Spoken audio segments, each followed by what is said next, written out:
झोपड्यांवर. कळवा खाडी किनाऱ्यावरील 52 अनधिकृत झोपड्या महानगरपालिकेने केल्या जमीनदोस्त. होल्डिंग्सने परिवहनच्या बस थांब्यांचे होत आहे विद्रुपीकरण. ठाणे परिवहनच्या उत्पन्नात होत आहे घट. फसवून लग्न करणाऱ्या रखोबाला ठाणे कोर्टाने सुनावली 6 वर्ष सक्तमजुरीची शिक्षा.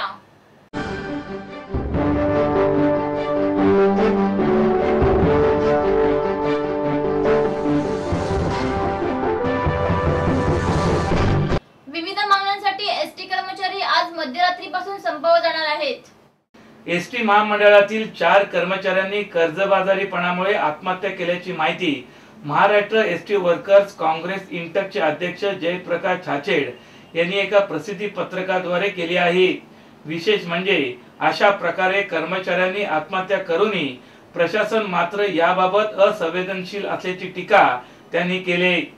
प्रशासनाला जाग येण्यासाठी बुधवारी मध्यरात्रीपासून बेमुदत संप पुकारण्यात येणार असल्याचे त्यांनी स्पष्ट केले. एसटी महामंडळातील कर्मचाऱ्यांना मिळणारा अपुरा पगार आणि वाढती महागाई, कौटुंबिक अडचणी, गृह कर्ज, वैद्यकीय खर्च, पाल्याचे शिक्षण, पाल्यांचे विवाह आदी करिता लागणारा खर्च यामुळे कर्मचारी कर्जबाजारी झाले आहेत. यालाच कंटाळून 4 कर्मचाऱ्यांनी आत्महत्या केल्याचा दावा त्यांनी केला आहे. यामध्ये कारभारी गीते राहणार मुरबाड आगार ठाणे विभाग हे 15 वर्ष एसटीची सेवा करीत होते, तर प्रशांत बल्लवार हे चंद्रपूर विभागात 12 वर्ष कार्यरत होते, तर किरण पाटील हे तुळजापूर आगारात वाहक म्हणून कार्यरत होते, तसेच अनिल अन्नमवार हे नांदेड आगारात वाहक म्हणून कार्यरत होते. या 4ही जणांनी मागील 2 महिन्यात आत्महत्या केल्याची माहिती छाछेड यांनी दिली आहे. ठाणे महानगरपालिका हद्दीत घर घेताय का? मग ते अनधिकृत तर नाही ना, याची खातर जमा करा. अनधिकृत घर घेणं हा विकणाऱ्यासोबत विकत घेणारा देखील तितकाच दोषी असतो. तेव्हा घराची डोळस खरेदी करा. आपली कुठे फसवणूक तर होत नाही ना, यासाठी ठाणे महानगरपालिका मुख्यालयातील 4थ्या मजल्यावरील बांधकाम विभागात घराचा सर्वे नंबर, टिक्का नंबर याची खातर जमा करा. घराचं स्वप्न अवश्य करूया साकार, पण अनधिकृत घराचा नका करू कधीही विचार. अधिकृत घर म्हणजे उद्याची देखील निश्चिंती. अनधिकृत घराचे दार म्हणजे डोक्यावर कधीही तोडण्याची टांगती तलवार. जगणं तुमचं होऊ दे सुरेल गाणं, स्वच्छ सुंदर आणि अधिकृत घरांचं हसरं ठाणं. ठाणे महापालिकेतर्फे जनहितार्थ प्रसारित.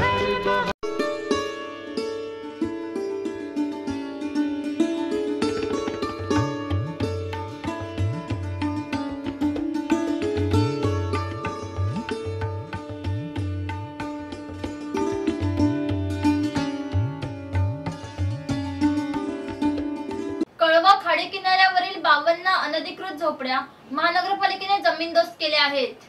कळवा ब्रिज खालील पाईपलाईन लगत असलेल्या 52 झोपड्यांवर महापालिकेच्या कळवा प्रभाग समितीच्या अतिक्रमण विभागाने जोरदार कारवाई करून त्या जमीनदोस्त केल्या आहेत.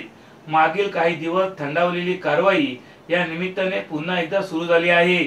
कळवा खाडीत अनधिकृत झोपड्यांचे प्रमाण वाढल्याचा मुद्दा 4 महिन्यापूर्वी स्थायी समितीच्या बैठकीत उपस्थित झाल्यानंतर महापालिकेने येथील झोपड्यांवर कारवाई करण्यास सुरुवात केली आहे.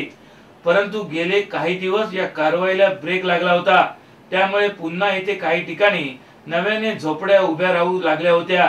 दरम्यान कळवा प्रभाग समितीचे सहाय्यक आयुक्त शंकर पाटोळे यांच्या मार्गदर्शनाखाली अतिक्रमण विभागाच्या पथकाने पोलीस बंदोबस्तासह मनीषानगर, जानकीनगर आणि जयभीमनगर या भागातील पाईपलाईन लगत असलेल्या 52 झोपड्या जमीनदोस्त केल्या आहेत. तसेच येथील एका सोसायटीच्या टेरेसवर लावण्यात आलेल्या अनधिकृत मोबाईल टावर देखील महापालिकेने कारवाई करून जमीनदोस्त केला आहे.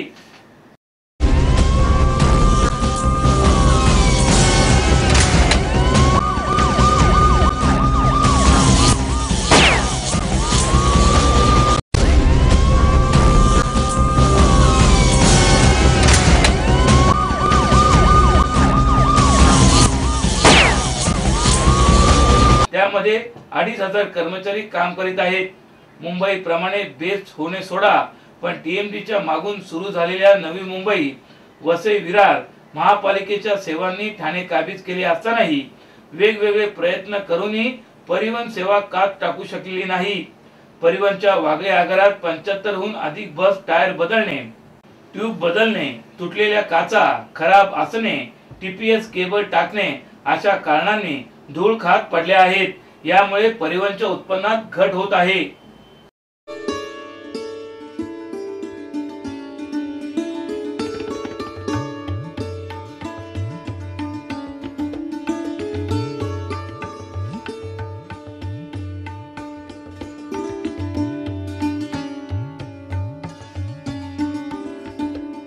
फसवून लग्न करणाऱ्या लखोबाला ठाणे कोर्टाने 6 वर्षे सक्त मजुरीची शिक्षा सुनावली आहे। पहिल्या पत्नीचा मृत्यू झाल्याची बतावणी करत दुसऱ्यांदा विवाह करून या महिलेची फसवणूक केल्याबद्दल विद्यासागर माने याला ठाणे सेशन कोर्टाने 6 वर्षाची सक्त मजुरीची शिक्षा ठोठावली आहे। नवी मुंबईतील तुर्बे येथील विद्यासागर माने हा ड्रायव्हर म्हणून काम करतो। फसवणूक झाल्याचे समजल्यावर या महिलेने आत्महत्या केली होती।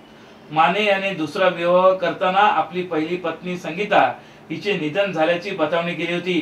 पहिल्या पत्नीपासून आपल्याला 2 मुले असल्याचेही त्याने सांगितले होते। त्यानंतर एप्रिल 2012 मध्ये या दोघांचा विवाह झाला व ते नवी मुंबईतील घरी मुलासह एकत्र राहू लागले। लग्नानंतर त्यांची मुले सतत बाहेर एका महिलेला भेटण्यात जात। ही महिला कोण आहे याबाबत दुसऱ्या पत्नीने विचारणा केल्यावर त्याच भागात राहणाऱ्या आपल्या परिचर्याच्या एका महिलेला ते भेटण्यासाठी जातात अशी बतावणी त्याने केली होती। काही दिवसातच ही महिला म्हणजे आपल्या पतीची पहिली पत्नी असल्याचे संगीताच्या लक्षात आले। त्यावरून त्यांची भांडणी होऊ लागली। याबाबत पालकांना काही सांगण्याचा प्रयत्न केला तर मारहाण करण्याची धमकी त्याने दिली होती असेही सरकारी पक्षाच्या वकील संगीता कापरे यांनी कोर्टापुढे सांगितले। या फसवणुकीला कंटाळून अखेर 20 एप्रिल 2014 रोजी तिने आत्महत्या केली, परंतु त्याबाबतचा आरोप कोर्टात सिद्ध होऊ शकला नाही। मात्र पहिली पत्नी जिवंत असताना दुसरा विवाह करून तिची फसवणूक केल्याबद्दल विद्यासागर याला सत्र न्यायाधीश मृदुला भाटिया यांनी 6 वर्ष सक्त मजुरीची शिक्षा सुनावली आहे।